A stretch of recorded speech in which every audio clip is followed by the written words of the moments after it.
शुरू करते हैं क्वेश्चंस। एक्सरसाइज 2.2। मान लो भाई थियरी में आपको कुछ गड़बड़ लगती हो, अभी भी क्लियर नहीं हो, घबराओ मत, पहले सम्स बराबर देख लो, ऑटोमेटिकली जो भी थियरी में मैं आपको बताना चाहता था वो क्लियर हो जाएगा। एक बार अगर आपने थियरी का लेक्चर देख लिया है, सुन लिया है, कोई बात नहीं, आप पहले ये सम्स कर लो एंड ऑटोमेटिकली बाद में फिर से आप देखोगे तो everything will be made clear in your mind. Don't worry. Okay, clear? चलो तो भाई क्या दिया देख लो। लेट ए, सेट ए दिया है 1 2 3, मतलब सारे इंटीजर्स है अप टू 40, 1 से लेकर 40 इंटीजर्स दिए है। Define a relation r from a towards a से ए ही डिफाइन किया है उन्होंने, बराबर। तो ए 1 to 14 दिया है, रिलेशन आर कैसा दिया है ए टू ए, मतलब अगर आपको एरो डायग्राम, इसको हम एरो डायग्राम कहते हैं, वेन डायग्राम तो हो गए बट इसके हम बीच में एरो लगाते हैं, इसलिए इसको हम जनरली क्या कहते हैं, एरो डायग्राम, रिलेशन बता रहे हैं इसलिए। तो भाई इसमें relation are is from a towards a से ए, यहां से ऐसा जा रहा है रिलेशन, बराबर, by r such that it is basically ordered pair x y. X y का रिलेशन क्या है, तो भाई 3x minus y is equal to 0 होना चाहिए। एक्स एंड वाई दोनों, एक्स भी ए में से आएगा एंड वाई भी ए में से आएगा, मतलब ए सेट पर हम ये जो लिखते हैं एक्स, उसको मतलब ये नंबर्स लिखेंगे उसको हम एक्स कहेंगे, एंड इस बार जो लिखते हैं उसको हम वाई कहेंगे। पहले ही मैंने बताया था जब भी it is from a towards ए के पहले एलिमेंट्स को हम एक्स लेते हैं, इसके एलिमेंट्स को वाई समझते हैं। क्लियर? Clear, fine. तो भाई हमें लेना क्या है और पूछा क्या है, तो ऐसा कुछ दिया है एंड आपको फिर पूछा जाता है write down its domain, codomain and range. अब कोडोमेन मैंने उस वक्त नहीं बताया था, आई थॉट कि ये सम्स में डायरेक्टली बता दूंगा, थियरी बहुत ज्यादा हो रही थी। चलो तो let us find out domain, codomain and range. तो पहले तो ये जो हमें सेट बिल्डर फॉर्म में लिखा है उसको हम लिस्ट फॉर्म में कन्वर्ट करें ताकि हमें पता चलेगा एग्जैक्टली किसका किसके साथ रिलेशन है। चलो तो भाई x एंड y का रिलेशन कैसा है, 3x minus y is equal to 0, इसका ही मतलब ये y को उस बाजू लेके जाते हैं तो y is equal to 3x, मतलब y जो लेना है, दूसरा जो एलिमेंट लेना है, that will be always 3 times x, y should be equal to 3 times x, and x की वैल्यू, ये जो x है वो कहां से लेना है, a में से लेना है। तो x की वैल्यू हम अगर a में से लेते तो x की पहली वैल्यू क्या आएगी 1, तो लेट अस कीप x की वैल्यू 1। अगर x की वैल्यू 1 रखते हो तो y बराबर क्या होगा, 3 1 3, मतलब 1 के साथ क्या आएगा 3, पता चला? Clear? why? Because y is equal to 3x है एंड x की वैल्यू कहां से लेनी है, तो x बिलोंग्स टू a लिखा है एंड a का पहला एलिमेंट क्या है 1, मतलब x की वैल्यू, पहली वैल्यू हम 1 लेंगे। अगर x की पहली वैल्यू 1 लेते हैं हम, ऑलवेज कैसे रखते हैं, ये x y रखते हैं ना ऑर्डर पेयर, तो पहले x की वैल्यू लिखनी है, तो x की वैल्यू हमने 1 लिख दी। अब y की value, how you will find out y की वैल्यू, तो y is equal to 3x है ना, तो इसका x की वैल्यू 1 है तो y बराबर 3 टाइम्स लेना है तो 3 लेंगे। चलो दूसरा x की वैल्यू, इसके बाद a में दूसरा क्या आएगा 2, क्योंकि x has to be from a, तो दूसरी वैल्यू 2 लेते तो 2 लिखते, तो 2 y के लिए क्या होगा 3 टाइम्स 6, तीसरा 3 टाइम्स 9, 4 12, मान लो 5 लेते हैं क्योंकि x की वैल्यू 5 हो सकती है, x की वैल्यू 5 हो सकती है, आप 1 to 14 लेना है, बट y की वैल्यू क्या होगी 5 into 3 15, 15 इसमें है ही नहीं and your y has to be also from a, तो a में 15 है ही नहीं, मतलब वो ऑर्डर पेयर जमेगा नहीं, वो इस रिलेशन में होगा नहीं, right, because it has to be, y has to be 3 times x। अगर मैंने 5 ले लिया, y की वैल्यू, x की वैल्यू 5 ले ली, x की वैल्यू 5 जो पॉसिबल है a में है, बट यहां पर 15 आएगा, वो 15 जो है वो इसमें नहीं है, मतलब ये ऑर्डर पेयर इधर आएगा नहीं। ऐसा नहीं पता चलता है उनके लिए, थोड़ा सा हम वेन डायग्राम से बात करते हैं। Venn diagram, of course Venn diagram with arrow, so arrow diagram कहेंगे। आपको दिया है it is from a to a and a बराबर 1 to 14, तो लिखो a बराबर 1 to 14 मैंने लिख दिया, यहां पर भी a बराबर 1 to 14 दिया एंड रिलेशन कैसा है, r is from a to a। अब यहां से आपको x वैल्यूज लेनी होती है, यहां से आपको y values. Can you tell me, ये 1 आपको पता है y बराबर 3 टाइम्स x लेना है, तो 1 का रिलेशन किसके साथ होना चाहिए, 3 टाइम्स वाला, मतलब 3 1 3 के साथ होगा, 2 का 3 2 6 के साथ, 3 का 3 3 9, 4 का 4 3 12 के साथ, 5 का 5 3 15, 15 तो है ही नहीं यहां पर, इसलिए 5 15 वाला ऑर्डर पेयर आएगा नहीं। तो कौन से ऑर्डर पेयर आएंगे, सिर्फ ये 4 ही आएंगे। कौन से 13263941। Clear? Once you are clear कि ये रिलेशन में कौन से ऑर्डर्ड पेयर है, ये एक बार क्लियर होने के बाद it is very simple to find domain, codomain and range. Domain के लिए मैंने बोला था it is a set of all first elements in the relation. तो पहले एलिमेंट्स को उठाओ और उसका सेट बनाओ। तो डोमेन ऑफ आर क्या होगा? 1 2 3 4।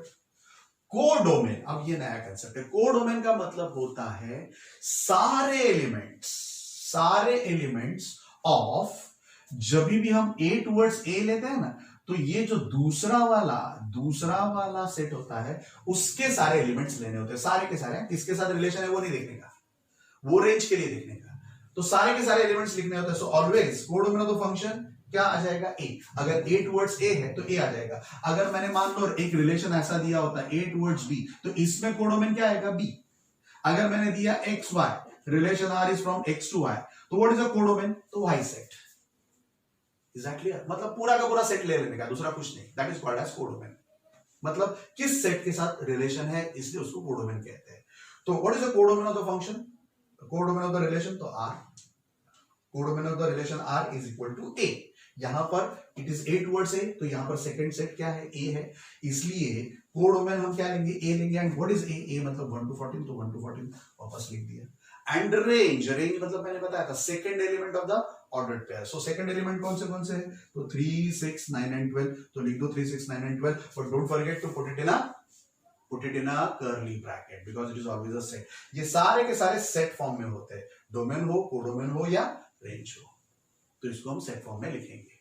So this is your required answer. Domain मतलब पता चला क्या करेंगे? First elements of the ordered pair. Codomain मतलब एलिमेंट ऑर्डर पेयर देखने की जरूरत नहीं, आपको सीधा का सीधा देखना है कि दूसरा सेट ए टुवर्ड्स ए, दूसरा सेट कौन सा है? ए ही है, तो ए सेट पूरा लिख दो। That is as a codomain of the function, codomain of the relation. And range of relation में क्या करना पड़ता है फ्रेंड्स? रेंज ऑफ रिलेशन में हम सेकेंड एलिमेंट लेते हैं, सेकेंड एलिमेंट का सेट लेते हैं। कहां से लेंगे सेकेंड एलिमेंट? तो ordered pair of the relations. Clear? Okay, तो देख लो, this is domain 1 2 3 4। What is codomain? तो 1 to 14। And what is range? तो जिसके साथ रिलेशन है वही सिर्फ, तो 3 6 9 12, 3 6 9 12। अलग अलग ढंग से, सब ढंग से मैंने आपको समझा दिया। समझ में आया? Clear? Okay,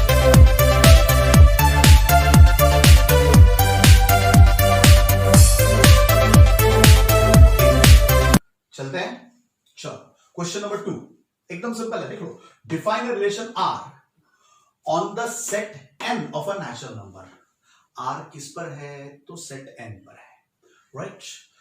bye r is, कैसा दिया देखो तो, r is relation between x and y where y is x plus 5। मतलब y जो है वो x से 5 नंबर बड़ा होना चाहिए। x is a natural number less than 4। आपको x लेना है natural number less than 4। x y belongs to n, मतलब नेचुरल नंबर तो लेना है बट लेस देन 4। तो x की वैल्यू क्या क्या आएगी? Because x belongs to n and x less than 4 है, इसलिए 1 2 3 ये आ जाएगा। फिर y की वैल्यू कैसे हम लेंगे? इसके साथ वाली, तो y is equal to x plus 5। तो जब भी हम x की वैल्यू 1 लेते हैं तो 1 प्लस 5 करना पड़ेगा। 1 प्लस 5 तो 6 आ जाएगा। So when x is equal to 1, 1 plus 5 6। When x is equal to 2, 2 plus 5 7। When x is equal to 3, 3 plus 5 8। मतलब जब 1 होगी x की वैल्यू तो y की वैल्यू 6, मतलब इसलिए यहां पर क्या लिखेंगे? 1 6। x की वैल्यू 2 होगी तो y की वैल्यू 7, इसलिए लिखेंगे 2 7। दिस इज 7 ना, ये 7 लिखा है अभी, है ना? देन x की वैल्यू जब 3 होगी तो y की वैल्यू 8, तो 3 8। तो ये हो गया रोस्टर फॉर्म जो उन्होंने पूछा है, depict the relationship using roster form. तो ये रोस्टर फॉर्म में हमने बता दिया रिलेशन, बराबर है। अब उन्होंने पूछा है write down the domain and the range. तो डोमेन ऑफ द रिलेशन जिसको हम d सबस्क्रिप्ट r कहते हैं, that is always set of first elements in the ordered pair. तो बोलो तो 1 2 and 3, 1 2 and 3। एंड रेंज मतलब सेकंड एलिमेंट, तो सेकंड एलिमेंट क्या आएगा? 6 7 and 8, 6 7 and 8 over and out. Okay okay, but यहां पर पूछा नहीं है। मान लो कोडोमेन पूछा भी जाता, क्या पूछा जाता? कोडोमेन ऑफ रिलेशन, जिसको हम CR कहेंगे। तो मैंने आपको पहले ही बताया कि कोडोमेन मतलब क्या लेना है, दूसरा वाला सेट, एंड ये इन्होंने दिया है रिलेशन ऑन n, मतलब रिलेशन ऑन n लिखा है, इसका ही मतलब ये होता है it is n towards n, relation r is n towards, relation on क्या लिखा है देखो, define a relation r on a set n of a natural numbers, तो ये रिलेशन कैसा है, तो n towards n natural numbers पर है, so it is n towards n, तो can you tell me what is a codomain here, तो n, तो यहां पर मुझे क्या लिखना पड़ेगा, n ऐसा लिखो या 1 2 3 एंड इनफाइनाइट, ठीक है, पूछा नहीं है बट पूछा जाता तो ऐसा हम कोडोमेन लिखते हैं, because codomain is basically second set, है ना, तो सेकंड सेट पूरा लिखना है, यहां पर सेकंड सेट क्या होगा n, यहां पर उन्होंने अगर लिखा है on set n, on set n का मतलब दोनों, starting from n also and ending with n also, n towards n, ऐसा समझ लेना है, clear, okay fine.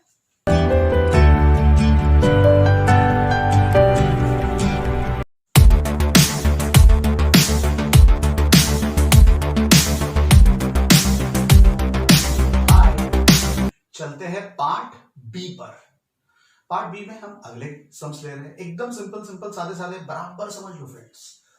Question number 3, a is 1 2 3 5, देख रहे हो आप, एंड यहां पर b 4 6 9 ऐसा लिखा है, define a relation r from a towards b, आपका जो रिलेशन r है, रिलेशन इज कैसा है, फ्रॉम a टूवर्ड्स b, इसका इसके साथ बराबर है, बाय रिलेशन कैसे बताना है, तो it is X Y, it is between X and Y such that the difference between X and Y is odd, दोनों का डिफरेंस क्या आना चाहिए, ऑड, राइट। जनरली ऐसा जब दिया जाता है difference between X and Y, difference between X and Y बोला जाता है, तो आप जो भी बड़ा है उसमें से छोटा माइनस करोगे ताकि पॉजिटिव डिफरेंस आए, इसलिए ये इसके जगह पर I will consider this as mod of X minus Y. What is mod? Modulus function का मतलब ये होता है friends, you have to take the positive value, negative value लेनी नहीं है, जब भी x माइनस वाई करने के बाद अगर नेगेटिव आता है तो भी उसका पॉजिटिव वैल्यू लेना है, उसको कहते हैं मॉडुलस, राइट। ऐसा कुछ हमने सीखा था area, because area is always positive, distance is always positive, इसलिए जब भी डिस्टेंस फंक्शन कैलकुलेट करना होता है, एरिया फंक्शन कैलकुलेट करना है, तो हम एब्सोल्यूट वैल्यू लेते हैं जिसको हम मॉडुलस फंक्शन भी कहते हैं, ओके फाइन। तो भाई ऑफ कोर्स ये मॉडुलस फंक्शन डिटेल में फिर से हम आगे वाले इसी चैप्टर में पढ़ने वाले टाइप्स ऑफ फंक्शंस में, don't worry about that, okay. तो अब हम चलते हैं, हाँ पूछा क्या है, राइट रोस्टर फॉर्म, तो भाई ये इन्होंने सेट बिल्डर फॉर्म लिखा है, इसको हम रोस्टर फॉर्म में कन्वर्ट करेंगे, मतलब इसका रिलेशन किसके साथ ये बताना है, तो चलो x कहां से लेना है, a में से लेना है, y कहां से लेना है, b में से लेना है, एंड दोनों का डिफरेंस ऑड होना चाहिए। अब फ्रेंड्स आपको ये पता होना चाहिए सिंपल लॉजिक, कि जब भी दो इवन नंबर्स लेते हैं ना तो उसका डिफरेंस ऑलवेज इवन ही आता है, जैसे कि 2 4 इसका डिफरेंस लेते हो तो -2 बोलो, उसका पॉजिटिव वैल्यू 2, 2 - 4 2, है ना, 2 - 6 -4 मतलब 4, तो जब भी दो इवन नंबर्स लेंगे उसका डिफरेंस लेंगे तो भी इवन ही आएगा, एंड जब भी दो ऑड नंबर्स लेते हैं, लेट अस से 3 - 5 तो क्या आएगा, -2 एंड हेंस 2 पॉजिटिव डिफरेंस, तो जब भी दो ऑड नंबर्स लेते हैं उसका भी पॉजिटिव डिफरेंस ऑड ही आता है, ऑड आता है नहीं, इवन आता है, बट एक ऑड लेंगे और एक इवन लेते हैं, मतलब लेट अस से 3 लिया एंड दूसरा आपने 6 लिया, तो 3 एंड 6 डिफरेंस, पॉजिटिव डिफरेंस 3, तो वो ऑड आएगा।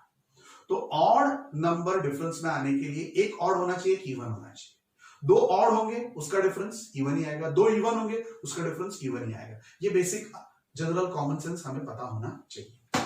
So let us go with this, तो ऑलवेज a कहां से, x कहां से लाना है, a में से, तो 1 का लिखते हैं, 1 के साथ किसका रिलेशन बन सकता है, क्या 1 के साथ 4 का रिलेशन लेते हैं, what is the positive difference of 1 and 4, 1 - 4 करते तो -3 आता है, बट -3 का पॉजिटिव लेना है मतलब 3, 3 इज अ ऑड नंबर, मतलब ये r में चल सकता है, so will be going for 1 4, because 1 odd है, बिकॉज 4 इवन है, ऑड एंड इवन का ऑलवेज ऑड ही आएगा डिफरेंस। चलो 1 के साथ अगर हम 6 लेते हैं, अगेन ऑड इवन मतलब पॉजिटिव डिफरेंस ही आएगा, कैसा आएगा, ऑड ही आएगा, सो 1 6 1 - 6 -5 उसका पॉजिटिव 5, तो वो चलेगा, तो 1 6 ले लिया। फिर 1 के साथ अगर 9 लेते हो, देखो 1 भी ऑड 9 भी ऑड, 1 माइनस 9 करते हो तो -8 एंड उसका पॉजिटिव डिफरेंस 8, 8 इवन आया, ऑड नंबर नहीं आया, मतलब ये 1 to 9 हम इसमें लिखेंगे नहीं, क्योंकि that is not satisfying this condition. What is that condition? Positive difference is odd. ठीक है, मतलब हम 1 9 नहीं लिखेंगे। चलो अब 2 के साथ बात करते हैं। अब 2 का 4 के साथ लेते हैं, दोनों इवन इवन है, 2 - 4 2, इसलिए इवन नंबर आया, मतलब ये हमारे काम का नहीं, ये ऑर्डर पेयर इस रिलेशन को सेटिस्फाई नहीं करती। 2 6 अगेन दोनों इवन नंबर्स, तो इवन ही आएगा इसका डिफरेंस। 2 9 यस, बिकॉज ये ऑड इवन है, ये ऑड है। 2 - 9 -7, मतलब पॉजिटिव +7, इसलिए ऑड आया, इसलिए हम इसको जरूर लिखेंगे, तो 2 9 लिख दिया। फिर 3 के साथ रिलेशन देखते तो 3 4, यस 3 4 का 1, मतलब लिखेंगे 3 4। 3 6 अगेन 3 आता है, लिखेंगे 3 6। 3 9 दोनों और 3 9 का 6 आया, मतलब इवन नंबर आया, नहीं चलेगा। 5 6 यस 1 और 1 इवन, 5 6 क्या है 1, तो 5 6 लिखेंगे जरूर। 5 का 6 के साथ जरूर लिखेंगे, 5 का 4 के साथ भी जरूर लिखेंगे भाई, 5 का 4 के साथ भी आएगा, है ना। 5 का 6 के साथ भी आएगा, क्यों आएगा? क्योंकि 5 एंड 6 ऑड इवन है, 5 एंड 4 ऑड इवन है। 5 9 नहीं, 5 भी ऑड 9 भी ऑड, इसलिए 5 - 9 कर दो, -4 मतलब +4, +4 मतलब इवन नंबर, ऑड नंबर नहीं है, मतलब वो भी नहीं आएगा। सो इसेंशियली आपको इतने ही ऑर्डर्ड पेयर्स मिलेंगे, तो these only ordered pairs will satisfy our relation. So roster form में सिर्फ यही लिखना है। क्लियर? Okay fine.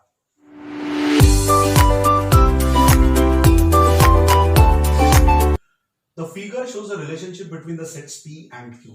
तो ये रिलेशनशिप इन्होंने एरो डायग्राम से बताया। What they have shown is the arrows, right?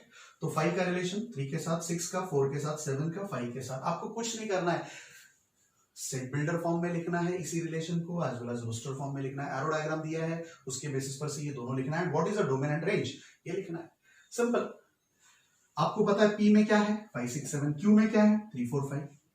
Set builder form, it is what you can say ordered pair comprised of x and y, but x should be equal to, x आपका क्या है देख लो, 3 + 2 करेंगे तो 5 होता है, 4 + 2 करेंगे तो 6, 5 + 2 करेंगे तो 7, मतलब you can either write x such that y + 2, x कहां से आएगा P में से आएगा, y कहां से आएगा Q में से आएगा, Q में से आएगा, है ना।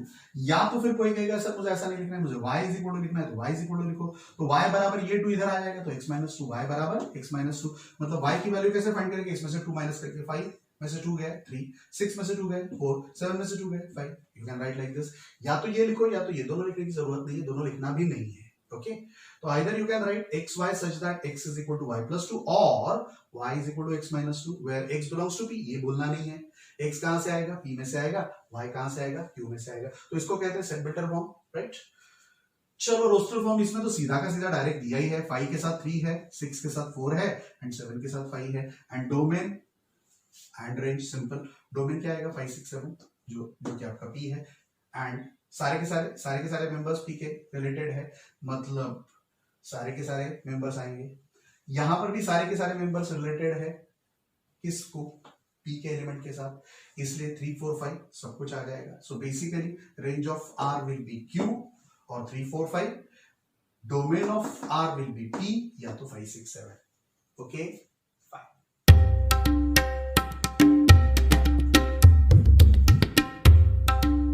चलते हैं next question, question number 5।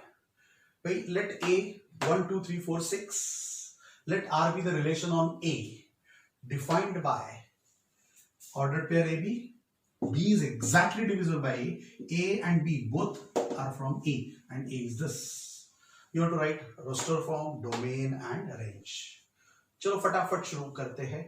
B मतलब ये जो दो भी दूसरा एलिमेंट लोगे ना, that should be divisible by A। तो देखते हैं, can you tell me 1 is divisible by 1? Yes. Do you agree? 2 is divisible by 1? Yes. 3 is divisible by 1? Yes. 4 is divisible by 1? Yes. 6 is divisible by 1? So 1 2 3 4 6 हो गए, बराबर है। फिर हम 2 का लेते हैं, अगर 2 लेते हैं तो 2 is divisible by 2, right? Because 2 is divisible by 1 तो आ गया, 2 is divisible by 2। फिर क्या लेंगे friends, 4 is divisible by 2, 6 is divisible by 2, है ना। फिर हम 3 की बात करते हैं, तो 3 is divisible by 3, 6 is divisible by 3, 4 is divisible by 4 and 6 is divisible by 6। Is that clear? आपको इतना ही देखना है कि ये जो है वो इससे डिविजिबल होना चाहिए, एक एक सिस्टमैटिकली आगे जाना है। पहले हमने क्या लिया था, 1 लिया, तो 1 इज डिविजिबल बाय 1, राइट। फिर 1 is not divisible by any other thing, फिर 2 से लेंगे, 2 से लेते हैं तो 2 इज डिविजिबल बाय 1, आगे इस बाजू कुछ नहीं। फिर 3 डिविजिबल बाय 1, है ना। फिर 4 डिविजिबल बाय 1, 6 डिविजिबल बाय 1। अब हम क्या लेंगे, 2 लेते हैं तो 2 डिविजिबल बाय 2 ओनली। फिर 4 इज डिविजिबल बाय 2, फिर 6 इज डिविजिबल बाय 2, है ना। देन यू कैन से 3 लेते हैं तो 3 इज डिविजिबल बाय 3 इटसेल्फ। फिर 6 इज डिविजिबल बाय 3, ऐसा ले सकते हैं। फिर 4 is divisible by 4, 4 is divisible by 4 and ultimately 6 is divisible by 6। अब मुझे फटाफट बताओ डोमेन, डोमेन मतलब पहले मेंबर 1 ले सकते हैं, लिख दिया है 1, फिर 2 लिख सकते हैं, फिर 3 ले सकते हैं, 4 ले सकते हैं, 6, 1 2 3 4 6। वैसे सेकंड एलिमेंट रेंज के लिए लेने हैं 1 2 3 4 6, 1 2 3 4 6, उसके अलावा कुछ भी नहीं है इसमें भी, ए में भी। सो इसेंशियली डोमेन एंड रेंज यहाँ पर इक्वल है, सेम है। Okay fine.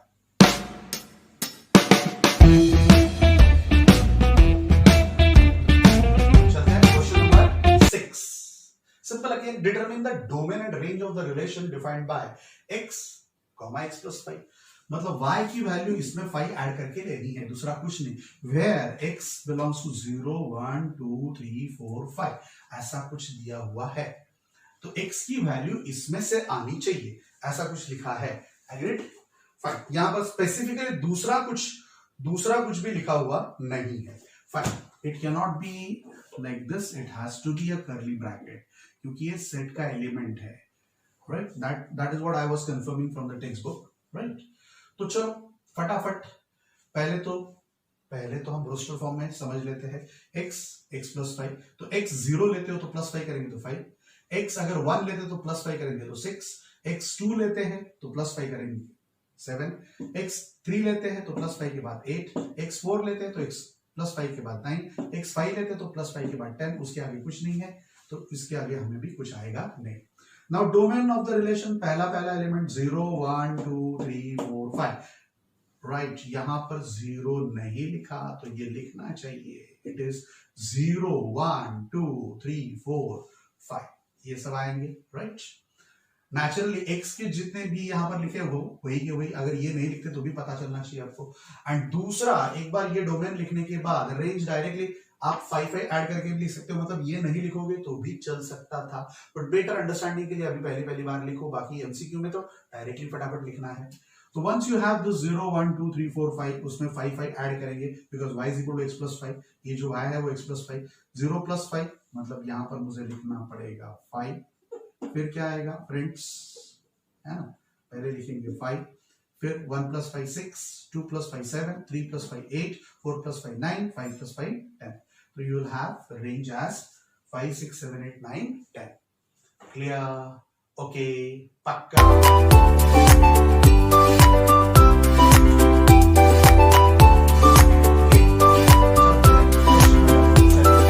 Write the relation R.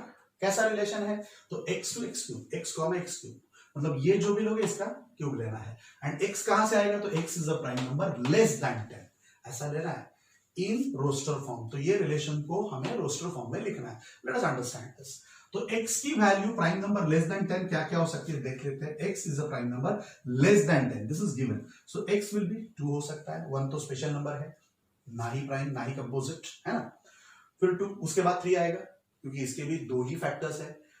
I hope you know prime का मतलब 2 ही फैक्टर, कौन से, द नंबर इटसेल्फ एंड 1, जिसके फैक्टर्स है वही नंबर को हम कहते हैं प्राइम नंबर। तो 2 3 फिर 5, इसके भी 2 ही फैक्टर्स है, 5 एंड 1, 7 इसके भी 2 ही फैक्टर्स है, बाकी सारे नंबर्स जो भी 10 से कम है उनके 2 से ज्यादा फैक्टर्स है। So these are the prime numbers less than 10। अब y की वैल्यू जो y यहां पर लेना है वो x क्यूब करना है, तो y बराबर उसका क्यूब मतलब 2 का क्यूब करेंगे, 3 का क्यूब करेंगे, 5 का क्यूब करेंगे, 7 का क्यूब करेंगे। सो 2 का क्यूब 8, 3 का क्यूब 27, 5 का क्यूब 125 एंड 7 का क्यूब 343। तो चलो इसके साथ ये अटैच कर देंगे। जोड़िया कैसे जमाएंगे? 2 to 8, फिर 3 to 27, फिर 5 to 125 एंड 7 to 343। तो ये हो गया आपका रोस्टर फॉर्म। अब इसमें पूछा नहीं है, बट मान लो domain of the relation R पूछा जाता तो आप क्या लिखते? 2, क्या लिखते?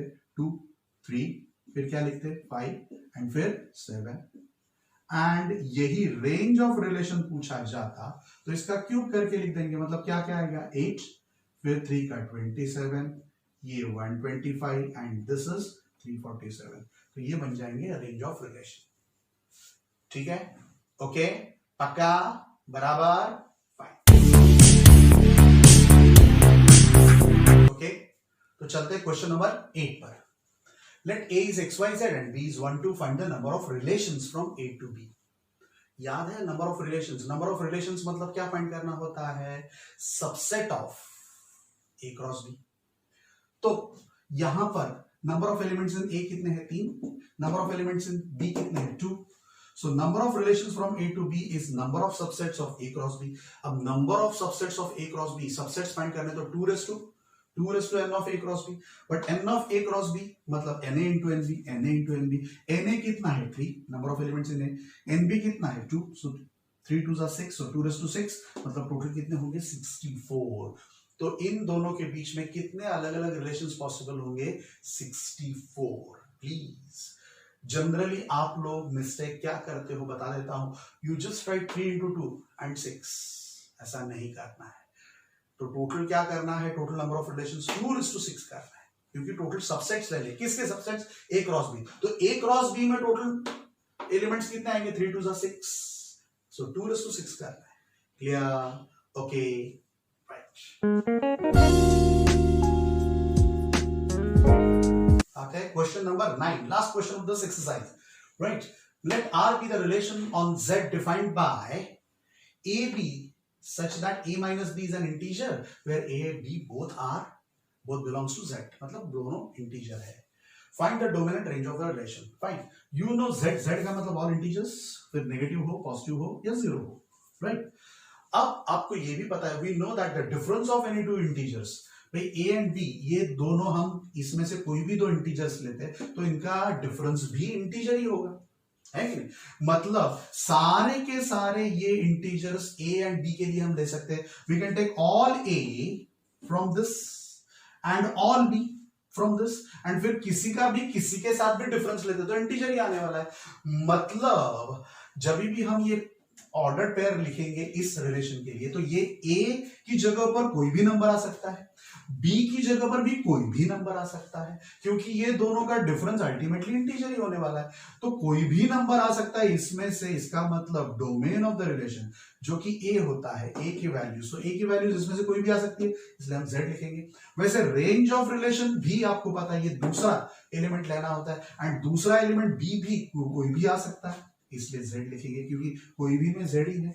z में से कोई भी इंटीजर लेते हो तो b के लिए वो वैलिड होगा, क्योंकि a के साथ उसका डिफरेंस इंटीजर के साथ इंटीजर का डिफरेंस इंटीजर ही होता है, इसलिए दोनों a एंड b दोनों इंटीजर ही आने वाले हैं, मतलब z में से ही आने वाले हैं। सो सारे के सारे हम z वाले elements domain as well as relation के लिए ले सकते हैं। क्लियर? ओके, पक्का। तो अब इसके बाद भाई आपको तुरंत इसके बाद will go for our AIR। Of course जो मैंने इस लेक्चर में सिखाया एंड इसके अगले लेक्चर में सिखाया उसके बेसिस पर से 3 क्वेश्चंस मैंने पूछे हैं। You will be going online after this, right? चालू होगा तभी एंड 10 मिनट में आप उसके आंसर्स दोगे। क्लियर? होमवर्क में वैसे इसके एग्जाम्पल 9 तक आपको करना है, एक्स्ट्रा सम्स भी मैं दे रहा हूं, जस्ट बराबर देख लो मैंने पीडीएफ किसका भेजा है, अकॉर्डिंगली आपको तुरंत मतलब आपको पता है अगले लेक्चर के पहले मतलब 1 बजे तक आपको, आज कौन सा है, आज अगर फ्राइडे है तो अब आपको डायरेक्टली ऑन मंडे मुझे सबमिट करना है। तो इसके बारे में थोड़े से होमवर्क में मैं रखूंगा एंड हो सका तो थोड़ा सा हमारा इसके पहले वाला सेट वाले भी सम क्वेश्चंस एक्स्ट्रा इसके साथ अटैच होने वाले लगूंगा। Okay, clear?